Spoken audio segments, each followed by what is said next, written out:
Well, the past year has been tough on all of us, but for Colorado's youth, it's been especially stressful with remote learning and missing some big moments like homecoming. And now Colorado lawmakers are trying to help kids cope with a bill to offer free mental health sessions. Denver 7's Megan Lopez goes 360 on the idea. Even before the pandemic, being a teenager was tough. The pressure to do well in school or sports, to fit in, to figure out your future. I'm super anxious. I've been anxious all morning. We still may not know what we want to do. It's just a very hectic time in our mind for us, and it's a big decision. We are almost a semester in.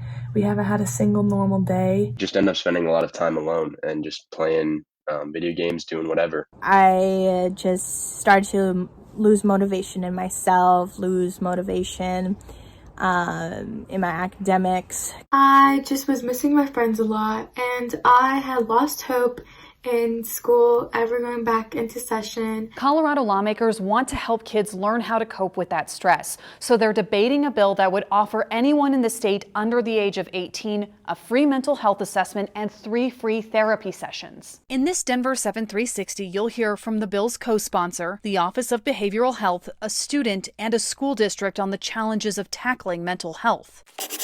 It's almost easier to put on a fake smile than it is to deal with the emotions and stress that are going on inside.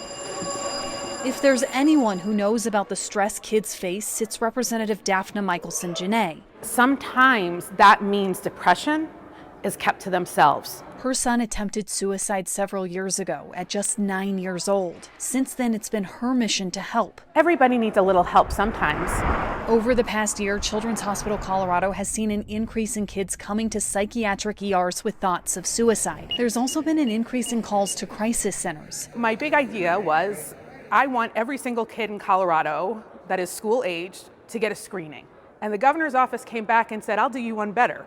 How about we not only do screenings, but we give 3 free mental health exams? And this is a game changer. This bill has bipartisan support and will use $9 million in state stimulus money, but it's only for the next year to deal with the immediate aftermath of the pandemic. Still, for Representative Michelson-Janae, this bill offers hope. How many of those kids are we going to catch before they get too stressed, too anxious, and too depressed? We did see an increase in anxiety and also stress for kids. The Canyon City School District isn't waiting for a bill. This year, the district offered 2 free mental health sessions to students 12 and up. We're also doing one-to-one check-ins with students, small group interventions. Behavioral health coordinator Jamie Murray says she's seeing an improvement in students, though there's always more work to be done. It's important for kids to know that they're not alone, that these are normal reactions, that this was a very challenging situation. House Bill 1258 could help as many as 15,000 kids, but there's a wrinkle. There's a shortage of mental health providers nationally. Colorado is no exception. We have seen actually the demand for services go up. People can wait 60 to 90 days in some cases. There frankly are not enough therapists to provide the needs of people who need help. You can just post things to your teacher and everything. So finding mental health professionals to help all of these kids could pose a challenge.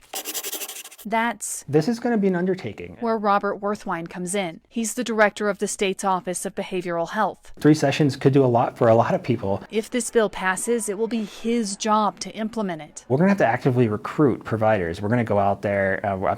We plan to email every provider licensed in Colorado, say, help a youth out. His plan, reimburse providers well, and maybe even use therapists from out of state. We want to capitalize on telehealth and the face-to-face quality that exists through telehealth. Others want to make sure that any plan includes equity. For Wiggins High School junior Muhammad Ibrahim. So Wiggins is a very small rural community on the northeast plains of Colorado. We have one counselor that serves all 208 students within our high school. Equity means access for students of color, but also rural youth.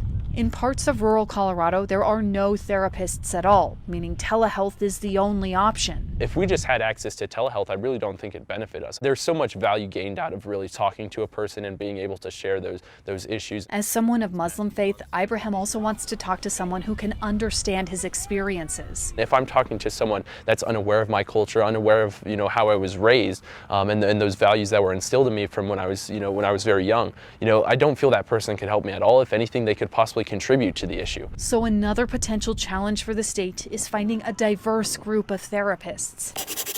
Being a teenager is tough. COVID added its own set of stressors. Colorado lawmakers want to help, and they have a bill to do it. With bipartisan support, passing it may be easy, but implementing it and equitably might be the real challenge. Megan Lopez, Denver 7.